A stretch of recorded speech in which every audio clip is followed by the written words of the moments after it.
Welcome to Acton in Focus. I'm Vivian Kopsinger-Birchall, your host, and my special guests are a team from Women's Money Matters. They are going to introduce themselves, and we'll kick it off from there, starting with Anne. Welcome, ladies. Thank you, Vivian. My name is Anne Moita. I have been a resident of Acton for the last 20 years, and I'm excited to be here to talk about Women's Money Matters. And I'm Danielle Piscadlo. I have lived in Acton for the past 4 years, and I am the executive director at Women's Money Matters. So thank you so much for having us here today. Absolutely. No, it's thank you again for coming to Acton TV. And before we dig into Women Money Matters, could you tell us a little bit about yourselves, what you like about this town, and ultimately how you got engaged or involved with Women Money Matters, starting with Anne? Yeah, like I said, I have lived in Acton for the last 20 years. What attracted me to town was the school system. I have 2 children who are now teenagers. One is a sophomore in college, having gone through the Acton school system. The other one is a junior in high school. Also, I like the fact that it's out in the suburbs. I like the open space. The town has changed a lot over the last 20 years, but it's still very exciting to see all the new people moving into town. I got into Budget Buddies over 5 years ago. I was introduced by a woman named Joan Kulash, who runs Community Inroads in Lawrence and Haverhill, and she helps to put individuals to work with different nonprofit organizations. And so she introduced me to it, and the mission resonated with me, and so I've been involved with them for the last 5 years. And it has since changed the name. Yeah. To Women Money Matters. All right. So like Anne, we also moved to Acton for the school system. We have 2 boys that are both at McCarthy Town, so they're 7 and 9, and you know, we are in West Acton in Indian Village, and have just felt such a warm hug of community since the very first day that we moved in, and feel so fortunate to be a part of this wonderful and diverse community that we're in. So yeah, I also started and got involved when it was Budget Buddies. We did rebrand recently to become Women's Money Matters.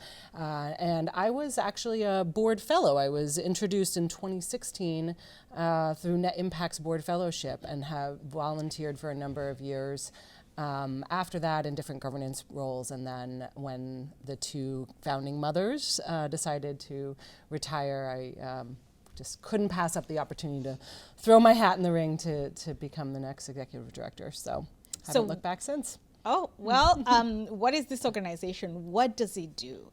And, well, you know, as you're explaining what it does, Yep. The other question is, why did you change the name from Budget Buddies to Women Money Matters? I'm just curious. Yeah, sure, I can take that. So we are a organization that is focused on financial wellness for women who are living on low incomes. And we use a unique model that combines a small peer cohort of women who are facing similar financial challenges and situations, and brings that group together, matches every woman that comes into our program then one-to-one with a personal coach, a volunteer coach, that stays with her throughout the program and is there just to focus on her financial goals. And then they go to a series of financial wellness workshops that we've designed over the many years that we've been around, to really uniquely address the needs of women specifically, and women living on low income. So those workshops take place weekly over a 3-month period, and cover everything related to what you would need to understand about your credit, building credit, repairing credit, banking, eating healthy on a budget, wants versus needs. It's a pretty comprehensive program in that sense. So in terms of why we rebranded, a lot of it was really driven by the pandemic. We started to run more virtual programs through COVID to really meet women and where the need was greatest. And with that, we felt like it was very important for us to have a little bit more of a descriptor of who we are in our name. We actually don't even call it a budget in our programs. It's a spending plan or a savings plan, because budgets can be kind of anxiety producing. So, yeah. And if I could take a step back too, also when the organization started, it was a small organization that was started more than 10 years ago. And so as organizations grow, you need to remain relevant and evolve with the times. So we felt from a board perspective that it's more inclusive and it's going to expand the net of the people who can be involved with the program. So Women's Money Matters has a bigger reach and a name that would resonate more with people. Yeah. right, so you have mentioned that it serves women with low incomes or women who really sometimes have no incomes at all. What have been the trends? What kind of demographic have you seen through the years that is needing this service? Yeah, so we serve, it's mainly women of color, almost 70%. It's mainly moms, also around 70%. And so those are two things that have stayed pretty consistent. We do offer programming in both English and Spanish, and the Spanish program is a more recent development, like having translated and have the volunteers to really run that program. So we are seeing an uptick in the number of women that go through our program in Spanish. So that's one of the big changes. But you know, we work with a lot of women who are living in transitional housing. So that has increased throughout the pandemic. There's certainly been a greater need. And we also work with women who are mainly on some form of public assistance. And so we've just seen that need rise as well. Yeah. Additionally, I think women have not been immune to the impact of the pandemic. Prior to the pandemic, we were seeing a lot of women who were coming into us through agencies. Yeah. But since the pandemic, we've actually expanded our programs to have women who directly reach out to us to join the program. So that's been a trend. Unfortunately, the need has just increased. Yeah. And it's also a well-known fact that women make 82 cents per dollar compared to men in the workplace. And so there's just a gap there. And also we've seen what is the cliff effect. A lot of women, as you become mothers, they drop out of the workplace, and I think the pandemic, exacerbated that. And so the demand for our services, unfortunately, has just grown. Yep. Right. You know, we can, as a woman, I can relate to many of the issues that you've pointed out. And the other layer that I want to introduce right now is the immigrant mother or woman. Yeah. How many of those do you serve? And I know that, you know, Anne immigrated from Kenya. So she's probably familiar with the struggles of integrating in a new economy, new environment, and trying to navigate the financial systems. What has that been like for the women that you serve? Yeah. I can expound on that a little bit. Coming into this country as an immigrant, the financial system is daunting as it is. Coming from Kenya, we don't have credit scores. It was just recently introduced. But as an immigrant into this country, that's one of the things that you have to learn, how to navigate the financial system. Banking services, the importance of having a credit score. So we actually have some programs that are geared specifically to immigrant women, like Danielle alluded to earlier.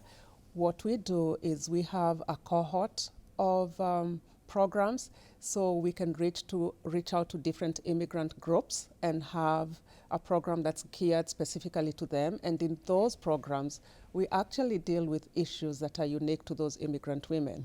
And what makes it even more appealing is the one-on-one coaching, which is unique to Women Money Matters. Anybody can be a coach. You don't have to be financially literate, because most people think, oh, I don't know anything about finances, so I can't be a coach. Women Money Matters actually designs the programs and walks along with you. So even for women who are immigrants, you can be a coach. And through Women Money Matters, you learn about credit score and planning your money, budgeting, and what's the implication for you. So it's been very helpful, and I think that's a set of unique circumstances for immigrants. Yep. Right, and for Danielle, you were born here, obviously, and so you were familiar with the credit score system. What gaps have you seen, in addition to what Anne has said, that the people needing your service, especially the immigrants, are, need help with? Yeah. Yeah. So Ann and I actually both volunteered and coached in the same cohort with the South Sudanese Enrichment for Families. And it is enlightening. I mean, it's really, you see how daunting it is to come, to a new financial environment that is so focused on that credit score, right? And it impacts everything, right? It impacts your ability to rent, to buy a car, to buy a home, and to have to kind of navigate that and figure it out and figure out how you can build it in a way that is constructive and doesn't inadvertently do damage to your financial situation or to your credit score is really challenging. And on top of that, what we hear a lot in our programs is that newcomers are targeted, right? Because there's sort of this understanding that like the college students or the 18-year-olds that have just become adults in our country, there is this lack of understanding about how it works, and so it's navigating that kind of being targeted as well as an immigrant that we have to really raise awareness and really work against.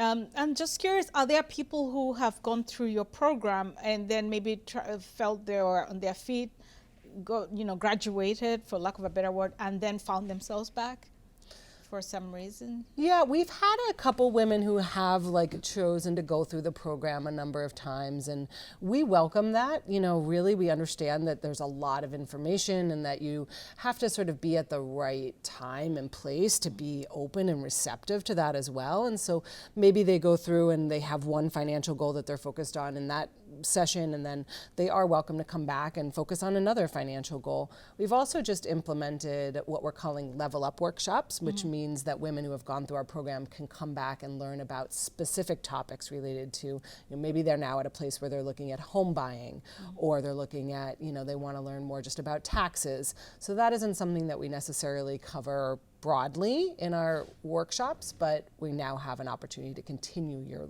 journey, your financial wellness journey with us through those. And then how do you navigate language barriers, if any, because you're dealing with immigrant populations as well? Yeah. That's an interesting one. Yes. Because like Danielle said, we have introduced a Spanish speaking program, which is geared towards Spanish speaking people. Yep. And what we do is look for volunteers who actually speak Spanish, but that is one subset.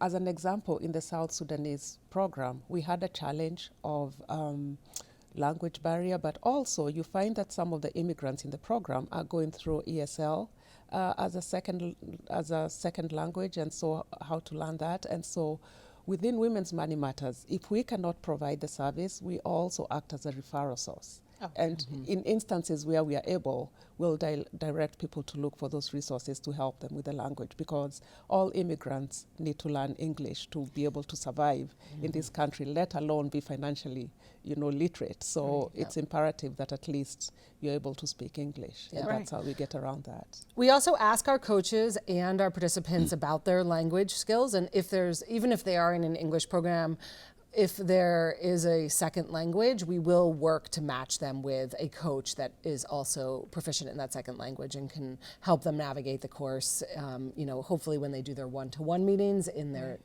native tongue. But it is a challenge for sure, and one that we hope to expand on over time and offer in more languages. Right. I don't know whether people out there understand the challenges or the influence language has on one's welfare in this country, because it influences employment, where your food, if you can't order a meal, if education, your children's support, if they're in schools and they come home with homework that you can't understand. So it's something that I really, really care about, language literacy, and I'm hoping that as a community, we can invest more in software that can translate languages so that we can move together as one community. But anyway, back to you as residents of Acton and people who work with women who are struggling with finances. What would you like our community to help with in terms of supporting these categories of women? And if there are women out there who need help, Yeah. how can they reach you all? Yeah, great questions.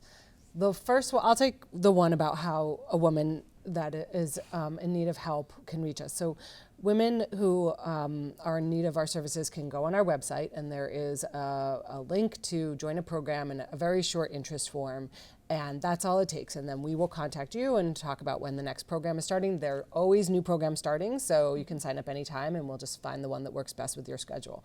So that would be one way we would ask community members to help and to support us, is by really sending us those referrals of women that they think could use access to a coach and a cohort and the workshops that we're able to offer.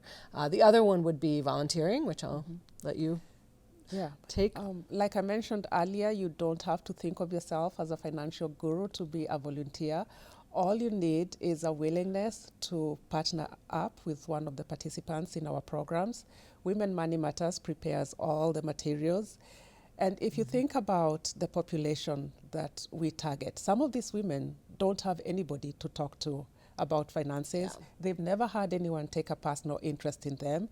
And so what we have found with the unique model of matching people one-to-one, people develop relationships beyond the financial literacy. And it's amazing that even the volunteers say they learn something in the program. So I think it's a two-way, both as a volunteer and both as a participant. There's something for everybody in it.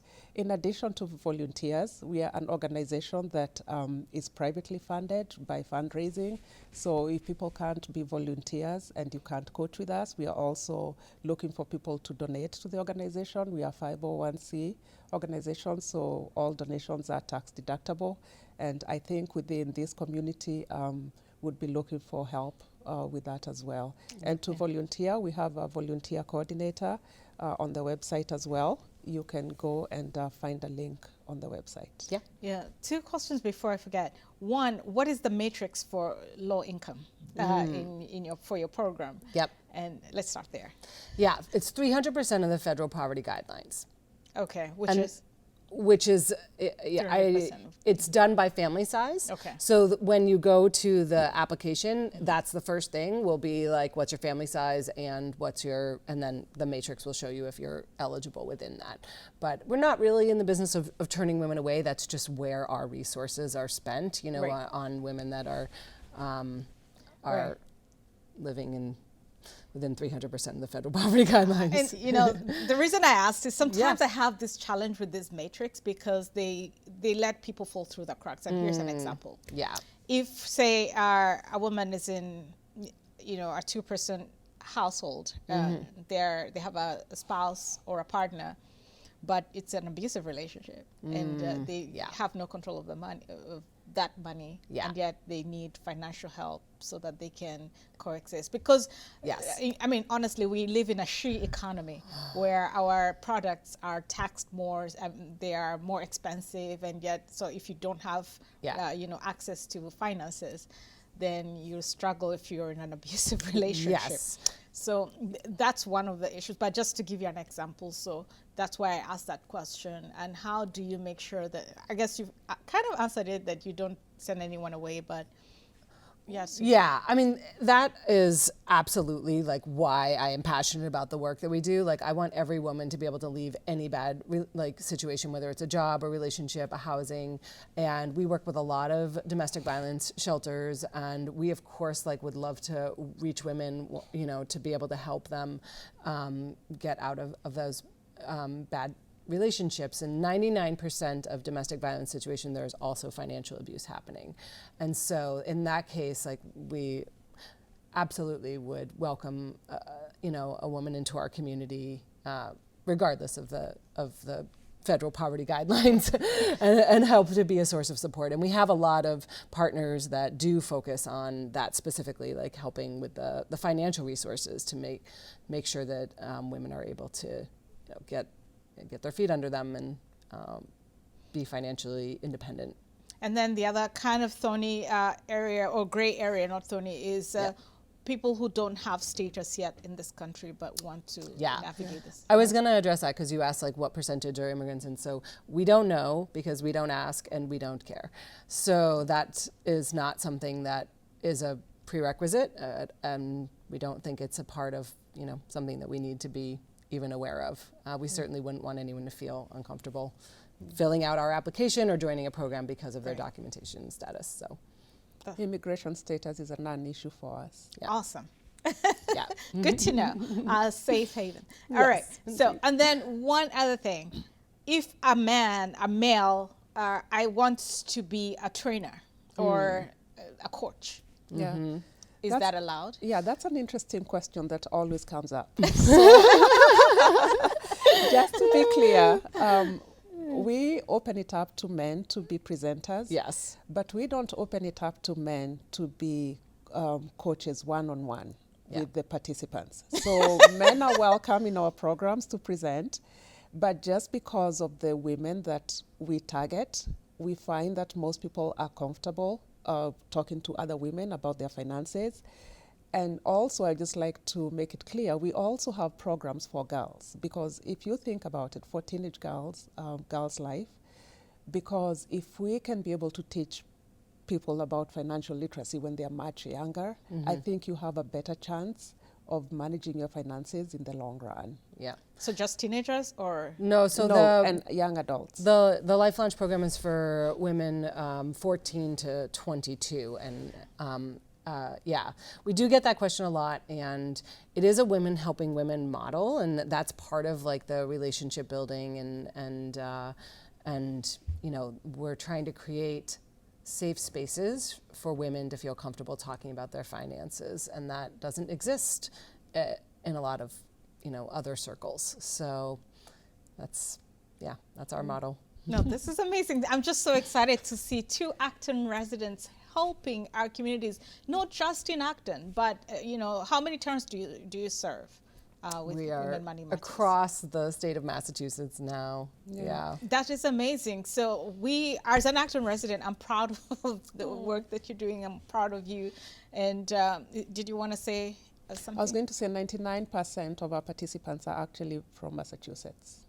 Awesome. Oh, that is amazing. Is there anything that I have left out in terms of getting to know what you do, or what drives you to do what you do, that you'd like our viewers to?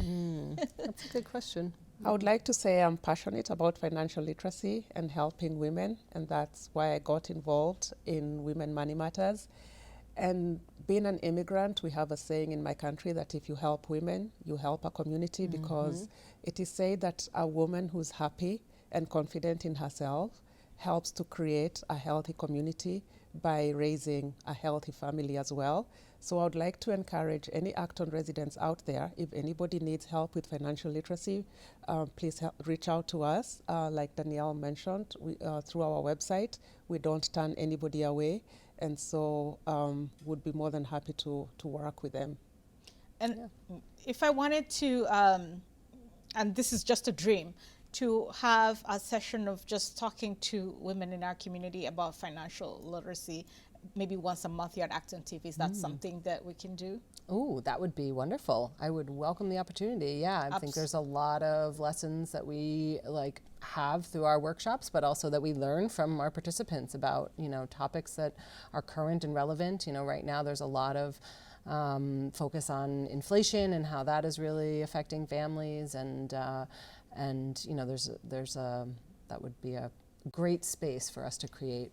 Right. I'm passionate about this because, first of all, I grew up I was raised by a single mother with very low, sometimes no income. So I kind of am familiar with the struggles of a woman trying to make it work. And what people don't realize sometimes is that a child watching their mother struggle is the most painful thing. Yeah. And it haunts a child, and I think it's because of that I'm passionate very specifically about empowering women And if there's anything that I can do to just provide a space for more awareness about financial literacy and just ways of navigating a financial system, I'd love to be a part of that. Thank you. Thank you for offering that. And I would just want to piggyback on something that you have said. It's interesting we position our program as financial literacy, but it's amazing how women's self-confidence changes from the beginning of the program to the end of the program, because like Danielle alluded to, we tackle more than just financials. We tackle budgeting, eating on a budget. So you tie it into a lot of different aspects of being a self-confident woman. And what we have seen at the beginning of most programs, we do a survey and ask the participants what they want to accomplish, by the end of the program. And for some of them, it's not necessarily a financial goal or something big, but they come in with low self-confidence, and by the end of the program, most of them, their self-confidence is one of the things that they say has been impacted. Yeah, it's about being in the driver's seat of your own finances, and that is an empowering feeling, to feel like you are in control. And we're working to change the relationship that women have with money, right? Especially when it's scarce. It's often just such an intense source of stress. Finances is the #1 stressor for Americans, and we want to change that relationship. We want it to be something where you feel like this is a tool that you can use and understand and have work for you in some way. So. Absolutely. Yeah. No, again, I'm excited about the work you do. I'm excited to have you guys in our Acton community. Yeah. And to our viewers, I hope you will reach out to Women Money Matters as a volunteer, ask questions, and we'll certainly be bringing them back to Acton TV to tell us more about their programming and if there are any updates. And so stay tuned. But for now, thank you for watching, and thank you, ladies. Thank you for having us. Thank you so much for having us. My pleasure. Again, thank you for watching. Till next time.